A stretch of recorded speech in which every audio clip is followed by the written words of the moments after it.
Gold trusted gold buyers తాకట్టులో ఉన్న బంగారాన్ని విడిపించి ఈ రోజు ఉన్న మార్కెట్ ధరకే కొనబడును. మరిన్ని వివరాలకు సంప్రదించండి 7771077720. కలియుగ వైకుంఠ దైవం వెంకటేశ్వర స్వామి. వెంకటేశ్వర స్వామి బ్రహ్మోత్సవాలు అంగరంగ వైభవంగా సిద్ధమయ్యాయి. భక్తులకు అనేక రూపాల్లో స్వామివారి కటాక్షం ఇవ్వనున్నారు. ఏర్పాట్లన్నీ కూడా ఇప్పటికే టీటీడీ పూర్తిగా ఏర్పాట్లన్నీ కూడా చేసినటువంటి పరిస్థితి. మనతో మాట్లాడడానికి టీటీడీ చైర్మన్ బిఆర్ నాయుడు గారు ఉన్నారు. సార్, ఏదైతే మీరు పదవి చేపట్టినాక మీ ఆధ్వర్యంలో మొదటిసారిగా బ్రహ్మోత్సవాలు నిర్వహిస్తున్నారు. ఒక సాధారణ భక్తుడిగా మీకు స్వామివారి అంటే అమితమైనటువంటి భక్తి భావన ఉంది. మీ చేతుల మీదుగా ఈ యొక్క మొదటి బ్రహ్మోత్సవం ఏ రకంగా ఉంది? ఎటువంటి సామాన్య భక్తుడికి ఎలాంటి దర్శన భాగ్యం కల్పించనున్నారు? ఓం నమో వెంకటేశాయ. మీరు అన్నట్లుగా ఈ నూతన కార్యవర్గం ఏర్పడిన తర్వాత ఇది మొట్టమొదటిసారి బ్రహ్మోత్సవాలు. గత 2-3 నెలల నుంచి ఈ బ్రహ్మోత్సవాల గురించి కొన్ని సబ్ కమిటీలు వేసి దాన్ని ఎలా చేయాలి ఏంటి అనే దాని మీద కూలంకషంగా చర్చించాం. ఆ చర్చల్లో భాగంగా కొన్నిసార్లు గతంలో జరిగినటువంటి ఏమైనా చిన్న చిన్న లోపాలు ఉన్నట్లయితే ఆ లోపాలన్నీ కూడా ఏం జరిగాయి ఏంటి అనేది సమీక్షించుకొని వాటినన్నీ అధిగమించి ఇప్పుడు రాబోయే బ్రహ్మోత్సవాలు ప్రమాణంగా నిర్వర్తించాలనే ఉద్దేశంతో మేము ఈ కార్యక్రమాలన్నీ చేస్తున్నాం. ఇప్పటికే ఏర్పాట్లన్నీ పూర్తయిపోయాయి. ఈరోజు సాయంత్రం 7 గంటలకి ఈ అంకురార్పణ జరుగుతుంది. ఇక అక్టోబర్ 2 వరకు కూడా ప్రమాణంగా ఈ ప్రోగ్రామ్స్ అన్నీ కూడా షెడ్యూల్ వేసుకోవడం జరిగింది. ఈ కార్యక్రమాలు చక్కగా జరుగుతాయి. అదేవిధంగా మీరు అడిగినట్టు సామాన్య భక్తులకి పెద్దపీట వేయాలి. అది ముఖ్యమంత్రి శ్రీ నారా చంద్రబాబు నాయుడు గారి ఆదేశం మేరకు ఈ విఐపి బ్రేక్ ఇవన్నీ కూడా చాలా వరకు క్యాన్సిల్ చేసాం. సామాన్య భక్తులకి పెద్దపీట వేయాలి, వాళ్ళకి దర్శన భాగ్యం కల్పించాలి అనే ఉద్దేశంతో ఈ ప్రణాళికలు తయారు చేసుకున్నాం. అయితే మీరు చైర్మన్ అయిన తర్వాత అనేక ప్రణాళికలు కూడా రూపొందించారు టీటీడీలో. ఉదాహరణకి ఏదైతే అన్నదాన క్యాంటీన్లో కావచ్చు, గతంలో వాడ వితరణ అనేది లేదు. మీరు వచ్చినాక ఆ విధానం కూడా తీసుకురావడం, భక్తులు కూడా చాలా హర్షం వ్యక్తం తెలియజేసినటువంటి పరిస్థితి. అయితే రానున్నటువంటి రోజుల్లో మరి ఇంకెంత సామాన్య భక్తులకి మెరుగైన సేవలు అందించేలాగా ఇంకా కొత్త ప్రణాళికలు టెక్నాలజీ పరంగా కావచ్చు, వివిధ సేవలు కావచ్చు, ఏ రకంగా ఉండబోతున్నాయి? అవి ఇప్పటి వరకు అయితే ఏదైతే బోర్డులో నిర్ణయాలు తీసుకున్నామో అది ఇంప్లిమెంట్ అయిన తర్వాత మళ్ళీ కొత్త నిర్ణయాలు తీసుకోవడం జరుగుతాయి. రీసెంట్గా ఈ ఆంధ్రప్రదేశ్లో 1000 దేవాలయాలు నిర్మించాలనేది నిర్ణయం తీసుకున్నాం.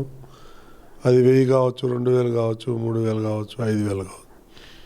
5000 గుళ్ళ వరకు కట్టాలి అని ముఖ్యమంత్రి గారు ఆదేశించారు. దాని ప్రకారంగా మనం ప్రణాళికలు చేసుకొని ముందుకెళ్తున్నాం. అవి ఆల్రెడీ కొంతమంది అప్లికేషన్లు ఇవ్వటం కూడా స్టార్ట్ చేశారు. వాళ్ళందరికీ కూడా ఈ దేవాలయాలు నిర్మించుకోవటానికి ఈ టీటీడీ తోడ్పాటు చేస్తున్నాం. ప్రధానంగా తిరుమల క్షేత్రం అంటేనే నిత్యం కూడా జనసందోహం ఎక్కువ ఉంటుంది. అయితే మీరు ఏదైతే ఈ యొక్క ఏఐ సిస్టమ్ తీసుకొని వచ్చేదో మీరు ఒక ప్రాజెక్ట్ని ఒక కళగా కూడా భావిస్తున్నారు. ఆ సిస్టమ్ వల్ల కూడా వాస్తవానికి ఇప్పుడున్నటువంటి టెక్నాలజీ పరంగా కూడా ఎంతో సౌలభ్యంగా ఉంటుంది. అయితే ఆ యొక్క సిస్టమ్ ఎప్పటి నుంచి అమలు పరిచేదానికి అవకాశాలు ఉన్నాయి? ఏ రకంగా ఉండబోతుంది సార్? ఇప్పుడు దాని మీదే కొత్తగా వచ్చిన ఈవో గారు కూడా, సింగాల్ గారు కూడా చాలా ఇంట్రెస్ట్గా ఉన్నారు. ఆయన సో కూర్చొని ఈ బ్రహ్మోత్సవాలు అయిపోయిన తర్వాత సమీక్ష చేసుకొని ఎప్పటి నుంచి ప్రారంభించాలి, ఒక ముందు పైలట్ ప్రాజెక్ట్ లాగా తయారు చేసుకొని అది సక్సెస్ అయితే ఫుల్ ప్లెడ్జెడ్గా వెళ్దాం అనేది ఒక నిర్ణయం తీసుకోబోతున్నాం. ఆ విధంగా తొందరలోనే అది ఏఐ ఇంప్లిమెంట్ అయ్యేటట్టుగా చూడాలనే ప్రయత్నాలు జరుగుతున్నాయి. అయితే రేపు నుంచి జరిగేటువంటి బ్రహ్మోత్సవాల్లో మీరు ఒక కొత్త విధానం ఏదైతే ముఖ్యంగా గరుడ సేవ అంటే చాలు లక్షలాది మంది భక్తులు కూడా వస్తూ ఉంటారు. గరుడ సేవకు అధిక సంఖ్యలో వచ్చేటువంటి పరిస్థితి ఉంటుంది. అయితే గరుడ సేవ వాహనాన్ని మాడవీధుల్లో ఏదైతే ఆ కార్నర్ పాయింట్లో 40 నిమిషాల పాటు ఉంచాలి, భక్తులకు అవకాశం కల్పించాలనేసి కొత్త నిర్ణయం కూడా చేసినట్టుగా కూడా తెలుస్తుంది. ఇది వాస్తవానికి ఏ రకంగా ఉండబోతుంది, ఎలా చేయబోతుంది? మీరు అన్నట్టుగా ఆ రోజు చాలామంది భక్తులు వచ్చే అవకాశం కనిపిస్తూ ఉంది. ఒక 4 లక్షలు 5 లక్షల వరకు రావచ్చు. కానీ 2 లక్షల మందికే గ్యాలరీలో కూర్చునే అవకాశం ఉంది. మిగిలిన భక్తులందరూ కూడా వాళ్ళకు కూడా అవకాశం ఉంటుంది. ఎందుకంటే ఆ రోజు స్వామివారు సుమారు 8 నుంచి 10 గంటల వరకు సమయం వరకు ఆ మాడవీధుల్లో ఊరేగింపులో ఉంటారు స్వామివారు. కాబట్టి ఎంతమంది వచ్చినా కానీ అకామిడేట్ చేసే అవకాశం ఉంది. ఎగ్జిట్ పాయింట్, ఎంట్రీ పాయింట్ వేరే వేరేగా చేసి వచ్చి దర్శనం చేసుకుపోయే అవకాశాలు బాగున్నాయి. ఎవరికి కూడా దొరకలేదు అని అనటానికి వీలు లేకుండా ఏర్పాట్లు చేస్తున్నాం. సార్, అంటే గతంతో పోలిస్తే ఈ ఏడాది పేటాసి మాసం, దసరా హాలిడేస్ రావడం, అంటే గత బ్రహ్మోత్సవాలతో పోలిస్తే ఈ బ్రహ్మోత్సవాలకు ఇంకా 2 భక్త సందోహం వచ్చేటువంటి పరిస్థితి కూడా ఉంది. అయితే ఎటువంటి ఇబ్బందులు లేకుండా, అంటే గతంతో పోలిస్తే ఈ ఏడాది జరుగుతున్నటువంటి బ్రహ్మోత్సవాలు మొత్తం చాలా సమన్వయం కమిటీతో బాగా నడుస్తున్నట్టుగా కూడా బాగా తెలుస్తుంది. అయితే ఏ రకంగా దీన్ని ఈ యొక్క అధిక సంఖ్య రద్దీ వస్తే ఏ రకంగా ఎదుర్కొనేదానికి సంసిద్ధం అయ్యారు? ఇది ఈ ఇస్రో వాళ్ళు మానిటర్ చేస్తారు. ఇది crowd management first time TTD హిస్టరీలో వాళ్ళు ముందుకు వచ్చారు. క్రౌడ్ మేనేజ్మెంట్ మేము చేస్తామని త్రూ శాటిలైట్ ద్వారా ఈ క్రౌడ్ ఎలా కంట్రోల్ చేయాలి ఏంటనేది మనకు కమాండ్స్ వస్తాయి. ఇక్కడ కంట్రోల్ రూమ్ పెట్టడం కూడా జరిగింది. దాని ద్వారా సంకేతాలు వస్తాయి. దాన్ని బట్టి మన అధికారులు ఎప్పటికప్పుడు బేరీ చేసుకొని దానికి అనుగుణంగా ఏర్పాట్లు చేయటం జరుగుతూ ఉంటుంది. అదేవిధంగా ఈ వెహికల్ మూవ్మెంట్ ఏదైతే ఉందో ట్రాఫిక్, దాన్ని ఎల్ఎన్టీ వాళ్ళు మానిటరింగ్ చేస్తున్నారు.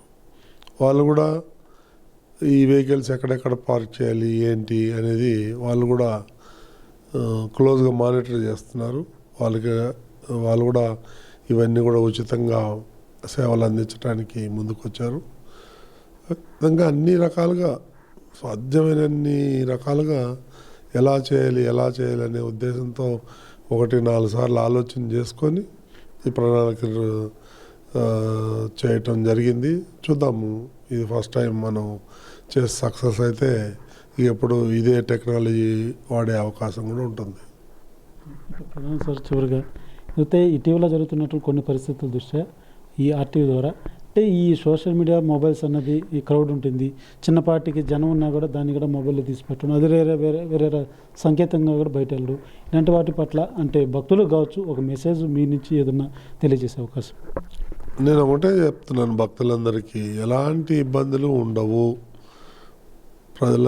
భక్తులందరూ వచ్చి బ్రహ్మాండంగా దర్శనం చేసుకొని ఈ అన్నప్రసాదం తీసుకొని ఈ లడ్డూ ప్రసాదాన్ని కూడా తీసుకొని మీరు వెళ్ళచ్చు. ఎందుకంటే ఆ లడ్డూలు కూడా 8 లక్షల నుంచి 10 లక్షల లడ్డూల వరకు ఎక్స్ట్రాగా చేసి ఉంచుతున్నాం. ప్రసాదం దొరకలేదు అనేది లేకుండా ఏర్పాట్లు చేస్తున్నాం. ఎవరు ఎన్ని రోమర్లు పుట్టించినా అవన్నీ ఏమి నమ్మద్దండి. మీకు తెలిసే ఉంటుంది, ఇప్పటికే చాలా రకాలుగా ఈ హిందూయిజాన్ని నాశనం చేయాలని కొంతమంది కంకణం కట్టుకున్నారు. వాళ్ళ ఆటలు ఏమి సాగవు. అవన్నీ కూడా పక్కాగా ఏర్పాట్లు చేసుకున్నాం. సుమారు 4,500 మందిని పోలీసు పహారా కాస్తారు. అట్లా కొన్ని వందలాది మంది వాలంటీర్స్ కూడా ఉంటారు. కాబట్టి ఎవరెన్ని వేషాలు వేసినా కానీ అదేమి ఇక్కడేం జరగదు ఈసారి. ఫైనల్గా అంటే మీ ఆధ్వర్యంలో మొదటగా బ్రహ్మోత్సవాల అవకాశం మీకు దక్కడం, మీరు స్వామివారికి పరమ భక్తుడుగా అనేసి కూడా మేము విన్నాం. ఎలా ఉంది సార్? అందులో ముఖ్యంగా మీరు చిత్తూరు జిల్లావాసిగా కూడా మొదటిసారి స్వామివారికి మీ ఆధ్వర్యంలో ఈ సేవ అనేది మీరు ఎలా అనుభూతి పొందుతున్నారు? అనుభూతి అనేది ఏముంది, ఆ దేవుడు అవకాశం ఇచ్చాడు. దేవుడు తర్వాత నాకు అత్యంత ఇష్టమైన వ్యక్తి నారా చంద్రబాబు నాయుడు గారు. ఆయన నాకు ఈ అవకాశం ఇచ్చాడు కాబట్టి దాన్ని నేను సద్వినియోగం చేసుకొని ఏదో అలంకరణం కాకుండా ఈ పదవి బాధ్యతగా చేయాలనే ఉద్దేశంతోనే చేస్తున్నాను. అంతేగాని వేరే ఉద్దేశాలు మాకేం లేవు. ఆయన ఇచ్చిన బాధ్యతని పూర్తిగా నిర్వర్తించి భక్తులకి ఎలాంటి అసౌకర్యం కలగకుండా చేయటమే నా బాధ్యత, అంతకుమించి ఏం లేదు. చూస్తున్నట్లయితే టీటీడీ చైర్మన్ బిఆర్ నాయుడు తనకు వచ్చినటువంటి ఈ చైర్మన్ పదవి కేవలం అలంకార ప్రేమ కాదు, కేవలం భక్తులకు సేవ చేసేందుకే ఈ యొక్క పదవి, ఆ పదవికి అదే రకమైనటువంటి సేవని అందిస్తానంటూ కూడా తెలియజేస్తున్నటువంటి పరిస్థితి. అయితే ఈ బ్రహ్మోత్సవాలు ఏదైతే 9 రోజుల పాటు జరగనున్నటువంటి ఈ యొక్క బ్రహ్మోత్సవాలు మాత్రం పూర్తి స్థాయిలో అన్ని ఏర్పాట్లు చేయడం జరిగింది. ఎటువంటి ఇబ్బందులు లేకుండా కూడా గత అనుభవాల దృష్ట్యా కూడా ప్రతిదీ కూడా చాలా క్షుణ్ణంగా అటు అధికారులు కావచ్చు, చైర్మన్ కావచ్చు, ప్రతి ఒక్కరు కూడా సమన్వయంతో పూర్తిగా ఏర్పాట్లతో పాటు భక్తులకి సాధారణ భక్తులు స్వామిని దర్శించుకునేలాగా అన్ని వెసులుబాట్లు కల్పించామనేసి కూడా టీటీడీ చైర్మన్ బిఆర్ నాయుడు తెలియజేస్తున్నటువంటి పరిస్థితి. కెమెరా పర్సన్ కోటితో సురేష్, ఆర్టీవీ, తిరుమల. తెలుగులో న్యూస్ కి ఫాస్టెస్ట్ యాప్ ఇప్పుడు టోటలీ న్యూ అవతార్లో జస్ట్ 5 seconds లో కంప్లీట్ న్యూస్. సోషల్ మీడియాలో ట్రెండ్స్ కి one stop solution. Live TV app voice search option తో ఇప్పుడే డౌన్లోడ్ చేయండి లేదా అప్డేట్ అయిపోండి. యాప్ లింక్ డిస్క్రిప్షన్ లో ఉంది.